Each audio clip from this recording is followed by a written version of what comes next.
Hello friend, સ્વાગત છે તમારું મારી ગુજરાતી રસોઈ ટિપ્સ ચેનલમાં। તો આજે આપણે બનાવીશું ઝટપટ બની જતો રેસ્ટોરન્ટ સ્ટાઇલ મટર પુલાવ। તો જ્યારે પણ કોઈ મહેમાન આવ્યા હોય ઘરે તો તમે આ રીતે ઝટપટ પુલાવ બનાવીને તૈયાર કરી શકો છો। સૌથી પહેલાં જો તમે મારી ચેનલ પર નવા છો તો આ જ રીતની નવી રેસીપી મેળવવા માટે મારી ચેનલને સૌથી પહેલાં સબસ્ક્રાઈબ કરી રાખજો। તો ચાલો આપણે મટર પુલાવ બનાવવાનું શરૂ કરીએ। તો મટર પુલાવ બનાવવા માટે મેં એક વાટકી અહીંયા લીલા વટાણા લીધા છે અને એક મોટી વાટકી આપણે અહીંયા બાસમતી ચોખા લીધા છે। તો આ રીતના બાસમતી ચોખા આવે એ તમારે લેવાના છે। જો તમારી પાસે આ રીતના ચોખા ના હોય તો તમે અહીંયા જીરાસર ચોખાનો ઉપયોગ પણ કરી શકો છો। તો આજે આપણે અહીંયા કુકરમાં પુલાવ બનાવી રહ્યા છીએ, એટલા માટે આપણે અહીંયા ચોખાને 1 કલાક માટે પલાળીને નથી રાખવાના। પણ સૌથી પહેલાં જ્યારે પણ આપણે પુલાવ બનાવવાનું શરૂ કરીએ ત્યારે આપણે ચોખાને ધોઈ લેવાના છે। તો સૌથી પહેલાં આપણે ચોખાને ધોઈને રાખી લઈશું। તો ચોખાને આપણે 2 થી 3 વાર પાણીથી ધોઈ લીધા છે। તો હવે આપણે પુલાવ બનાવવાનું શરૂ કરીશું।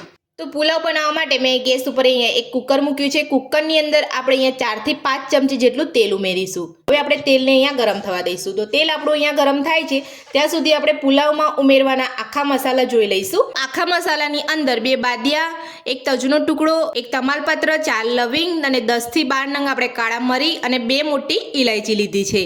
તો તેલ ગરમ થાય એટલે આપણે એમાં જીરું ઉમેરીને બધા જ આખા મસાલા ઉમેરી દઈશું। તો તેલ આપણું અહીંયા ગરમ થઈ ગયું છે। તો હવે આપણે 1 નાની ચમચી જેટલું જીરું ઉમેરીશું। સાથે જ આપણે જે આખા મસાલા લીધા છે એ પણ આપણે અહીંયા ઉમેરી દઈશું। તો બધા જ મસાલા આપણે અહીંયા સરસ રીતે સતળાઈ ગયા છે। તો હવે આપણે એમાં લાંબી સાઈઝમાં કટ કરેલું આદું ઉમેરીશું। તો મેં અહીંયા 1 ઇંચ ટુકડાને આ રીતે લાંબી સાઈઝમાં કટ કરી લીધું હતું, એ પણ આપણે અહીંયા ઉમેરી લઈશું।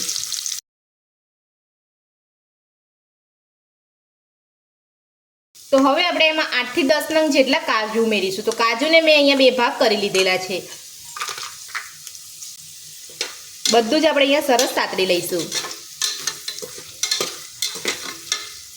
તો આ રીતનો પુલાવ બનાવવા માટે ઘણા લોકો અહીંયા ઘીનો ઉપયોગ પણ કરતા હોય છે, પણ મેં અહીંયા તેલનો જ ઉપયોગ કર્યો છે। જો તમે અહીંયા ઘીનો ઉપયોગ કરવા માંગતા હોય તો તમે અહીંયા ઘી પણ લઈ શકો છો।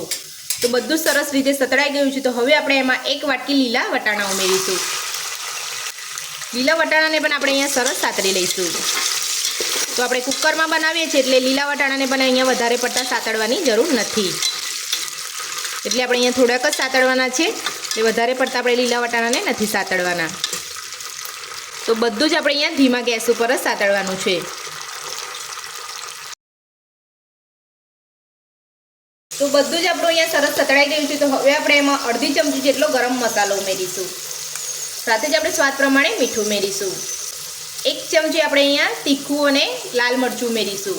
તો મારી પાસે અહીંયા મિક્સ છે એટલે મેં અહીંયા મિક્સ ઉમેર્યું છે। જો તમે અહીંયા પુલાવ તીખો ખાવા માંગતા હોય તો લીલા મરચાં પણ તમે અહીંયા ઉમેરી શકો છો। 2 ચપટી જેટલો હળદર પાવડર ઉમેરીશું અને બધું જ મિક્સ કરી લઈશું। તો બધું જ મિક્સ કરી લીધું છે। તો હવે આપણે અહીંયા ધોઈને રાખેલા ચોખા જે છે એ આપણે અહીંયા ઉમેરી દઈશું। તો ચોખા આપણે અહીંયા ઉમેરી લીધા છે। તો હવે આપણે અહીંયા બધું સરસ મિક્સ કરી લઈશું।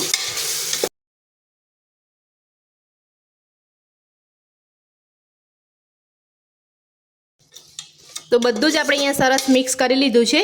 તો હવે આપણે એમાં પાણી ઉમેરીશું। તો 1 મોટી વાટકી જેટલા મેં અહીંયા ચોખા લીધેલા હતા, તો એની સામે આપણે અહીંયા 1/4 ગ્લાસ જેટલું પાણી ઉમેરીશું।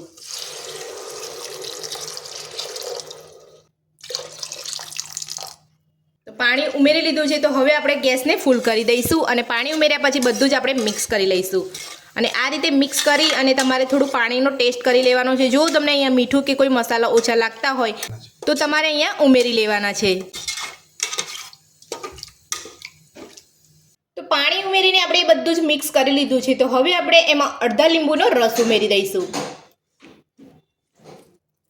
તો આ રીતે લીંબુનો રસ ઉમેરવાથી આપણો પુલાવ એકદમ ટેસ્ટી બનશે। તો લીંબુનો રસ ઉમેર્યા પછી પણ આપણે અહીંયા મિક્સ કરી લઈશું અને કુકરનું ઢાંકણ બંધ કરીને ફૂલ ગેસ ઉપર આપણે 2 વિસલ કરી લઈશું।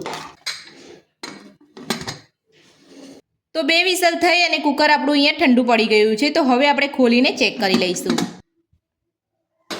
પુલાવ આપણો અહીંયા સરસ છૂટો તૈયાર થયો છે। તો હવે આપણે એની અંદર લીલા ધાણા ઉમેરી અને પુલાવને સરસ મિક્સ કરી લઈશું।